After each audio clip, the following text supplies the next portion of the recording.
이진숙 방송통신위원장 탄핵 소추안, 이것도 야당은 의결한다는 방침입니다. 하지만 윤석열 대통령과 이진숙 위원장 모두 이 정면 돌파를 선택한 것으로 보이기 때문에 민주당의 부담도 커지고 있다, 이런 관측도 나오고 있습니다. 네, 어제 오후 2시쯤 국회 사무처는 민주당을 비롯한 야 6당이 제출한 이진숙 위원장 탄핵 소추안을 본회의에 보고했습니다. 그리고 1시간 뒤 대통령실에선 이 위원장의 임명장 수여식이 열렸는데요. 이 자리에서 윤 대통령은 이 위원장에게 고생이 많다고 했고, 이어 임명식에 함께한 이 위원장 배우자 신현규 씨에게 꽃다발을 주며 잘 좀 도와달라는 당부의 말도 전했습니다. 이렇게 윤 대통령이 탄핵안 보고 시점과 비슷한 시간에 임명장 수여식을 연 건 야당의 탄핵 공세에 대한 정면 돌파 의지로 풀이되는데요. 관련해 대통령실 고위 관계자는 몇 달간 식물 상태의 방통위가 불가피하지만 탄핵안 발의와 자진 사퇴란 악순환의 고리를 끊어야 한다고 말한 것으로 전해졌습니다. 결국 탄핵안 의결 전에 물러났던 이전의 두 위원장들과 달리 이진숙 위원장은 헌법재판소의 판단을 받아보도록 하겠다. 지금 이게 여권 핵심배의 구상인 듯합니다. 이 위원장 본인도요, 자진 사퇴는 하지 않겠다, 이런 입장을 여권 지도부에 전달했다고 합니다. 네. 야당의 탄핵을 피하기 위한 자진 사퇴는 하지 않겠다는 뜻을 전했다고 하는데요. 관련해 어제 이진숙 위원장의 출근길 발언, 그리고 오늘 여당 내 목소리도 들어보겠습니다. 야당에서 탄핵안 오늘 예고했는데 혹시 이에 대해 어떻게 대응하실 건지 궁금합니다. 예, 시간 두고 한번 봅시다.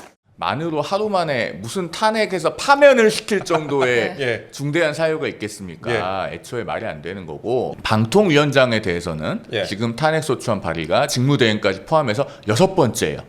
만으로 1년이 채 안 된 기간 동안에 지금 6번째입니다. 그러면 헌재도 이렇게 탄핵소추 제도를 남용하지 말아달라 라는 생각을 갖고 있을 거예요.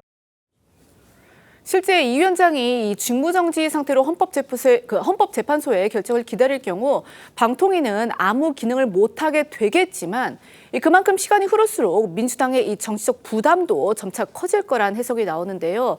그러니까 이 탄핵안이 통과되면 헌재 결정까지 최소 넉 달 정도가 걸릴 전망이고, 그렇게 되면 그로 인한 이 행정 공백 책임이 탄핵을 추진한 야당으로 향할 가능성이 제기되는 겁니다.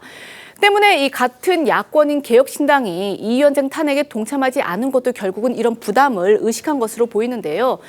개혁신당 김성열 수석 대변인은요, 임기 하루 만에 제출된 이 탄핵안에 헌법재판소가 판단을 내리기 쉽지 않고 오히려 이 위원장의 임명에 이 정당성만 부여해줄 수 있다면서 강대강 대치로 업무 공백만 길어질 텐데 이 개점 휴업으로 인한 피해는 고스란히 국민에게 돌아갈 것이다 라고 밝혔습니다. 반복되는 탄핵 추진에 대한 여론의 피로감, 또 그로 인한 역풍을 우려하는 목소리, 정치권 안팎에서 비등한 상황인데요. 22대 국회가 출범하고 난 다음에, 그러니까 최근 2달 동안 민주당이 발의한 탄핵안만 벌써 7번째입니다. 네, 건국 이후 문재인 정부까지 70여 년간 발의한 탄핵안이 총 21건입니다. 그런데 민주당은 지난 2달간 무려 7건의 탄핵안을 발의했는데요. 방통위원장, 이재명 전 대표 등을 수사한 검사 등이 대상이었습니다. 뿐만 아니라 민주당은 특검 법안 발의도 9번이나 했습니다. 22대 국회 임기 첫날인 지난 5월 30일 한동훈 대표를 수사 대상으로 한 특검 법안 발의를 시작으로 어제는 권익위와 윤 대통령, 김건희 여사를 겨냥한 특검법까지 냈는데요. 여권에선 민주당이 다수의 힘으로 장악한 입법권을 정략에만 쓰고 있다고 비판합니다. 관련해 어제 국회 본회의에서의 여야 공방도 들어보겠습니다.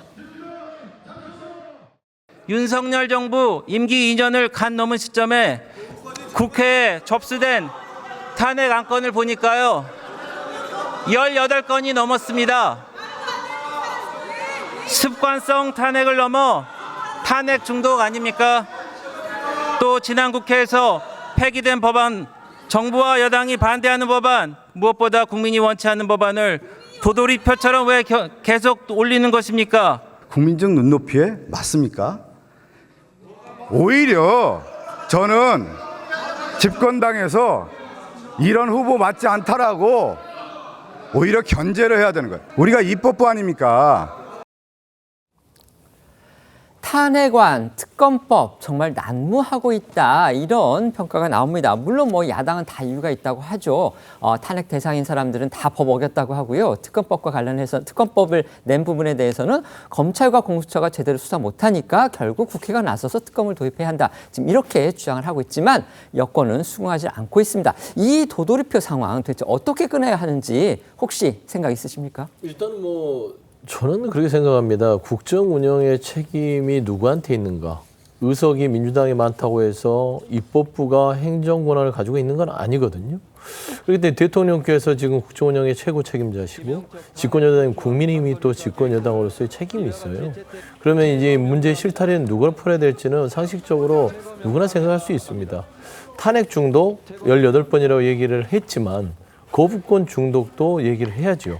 대통령의 거부권 중독 자체가 탄핵 중독을 유발한 게 아닌 것인지, 그리고 그 인사가 한동훈 대표가 얘기했던 민심에 부합되는 인사들을 대통령이 지금 하고 있는 것인지 라는 측면에서 이런 뭐 야당과의 협치가 전혀 없는 상황에서의 정치 실종 부분들은 결국에 실타래는 집권 여당 그리고 최종 권한이 대통령께서 한두 걸음만 물러나주는 제스처를 준다면 야당에서도 여러 개의 무분별한 어떤 입법적인 밀어붙이기식의 탄핵안과 특검법은 사라지지 않을까. 저는 좀 그런 제안을 좀 드리고 싶습니다. 네.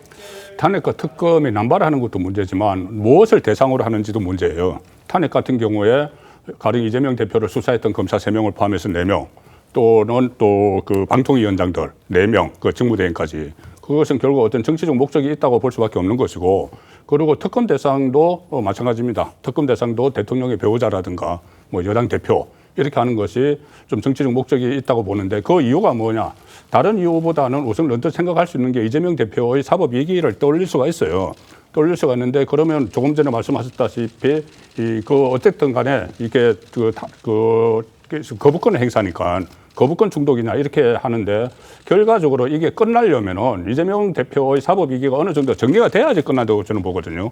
그럼 그 정리가 되는 과정에서 과연 유죄를 받느냐 아니면 무죄를 받느냐에 따라서 이게 과연 탄핵 중독이냐 아니면 거부권 중독이냐 국민이 판단하시겠죠. 네.